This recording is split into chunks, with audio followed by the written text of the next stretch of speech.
Welcome to this week's Brittany's Bites, where we are making a little bit of a healthy recipe. Lots of folks are maybe trying to stick to some new resolutions in the new year, so I'm here to help you just a little bit. We are making Greek pasta salad, and to make it a little better for you, we're gonna swap out the regular pasta for this chickpea pasta.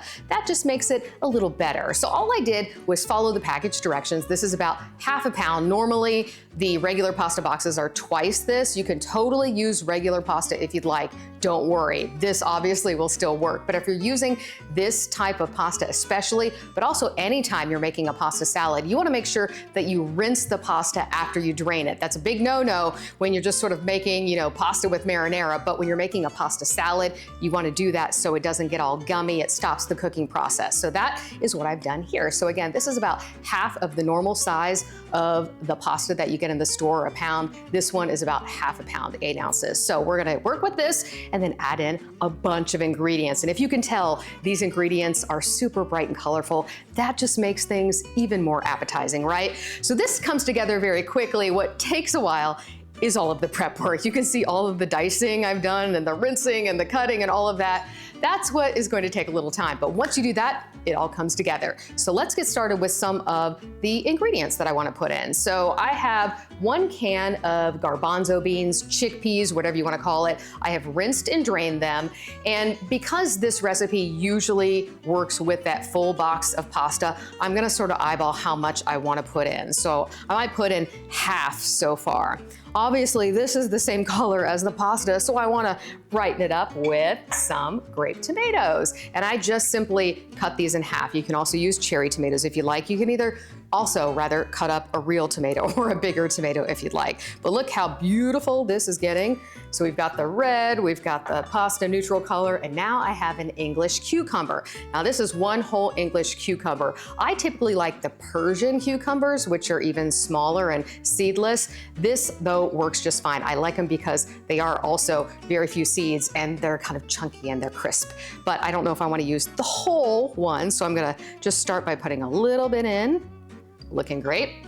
Then I do have a full bell pepper. You can use any color you want. I typically like to use a red, orange, or a yellow. Don't love the green as much in a recipe like this, but if that's what you love, do it.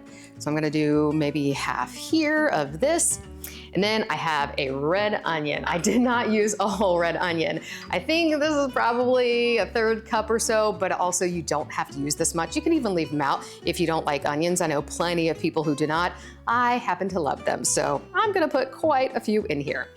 And then this is also sort of another controversial ingredient sometimes. I have some olives, a little mixture here. Kalamata olives are probably what you want to use, but I found this in the store and it was already sort of mixed up and marinated, so I just sort of sliced them up. I'm gonna put a few in. I have my on days and off days with these, so I'm just gonna put a few in. Those are the ingredients, minus the cheese, the feta cheese that I'm gonna add in, that I wanna put in the pasta right now, the pasta salad, right? So I'm gonna move it to the side and start working on the dressing. All right, here I have already in this large container a 1/4 cup, yes, a 1/4 cup of red wine vinegar. And then I also squeezed 1 lime. You want about the same amount. Thankfully, that just happened to be about a 1/4 cup of, lemon juice. So this is 1 lemon that I have squeezed, a fresh lemon. I love to use the fresh lemon when I can rather than the bottled stuff. So I've got that in there. The next thing I'm going to add is 2 teaspoons actually of Italian seasoning. Now I normally would use oregano in this. I'm out of oregano right now, but this will be just fine. So I'm gonna do 2 teaspoons of this. And then I'm gonna do 1 teaspoon of Dijon mustard. I love putting together a vinaigrette or a dressing like this that has the red wine vinegar and also the Dijon and then olive oil. I like that this came to the top here so I can just scoop it out. All right, there we go. I wanna get as much in there as I can.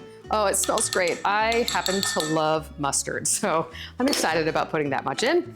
And then I'm gonna do some, actually before I put in the salt and pepper, I have 2 cloves of garlic that I've minced up. Just put that in. And then some salt and pepper. I'm gonna mix this up and then sort of emulsify it by beating in or whisking in the olive oil as I'm stirring. So again, some salt and pepper, however much you like to taste here. I'm gonna take this and whisk it up.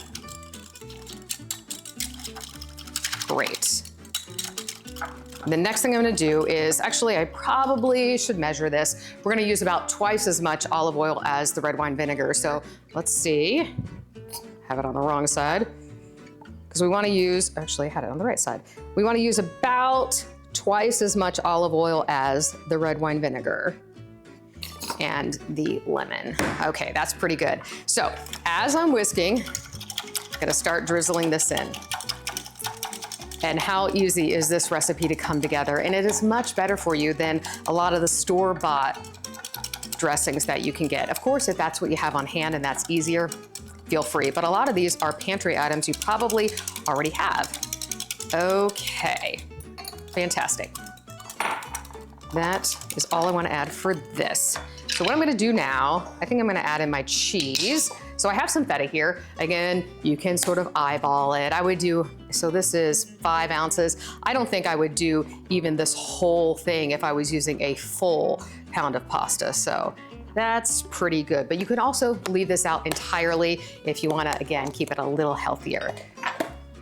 Now, I'm just gonna pour this over. I'm gonna start with not the whole thing and mix it up, and then see if I need to add more, because the pasta certainly will soak up some of this and you don't want to overdo it. So I'm just going to toss this together.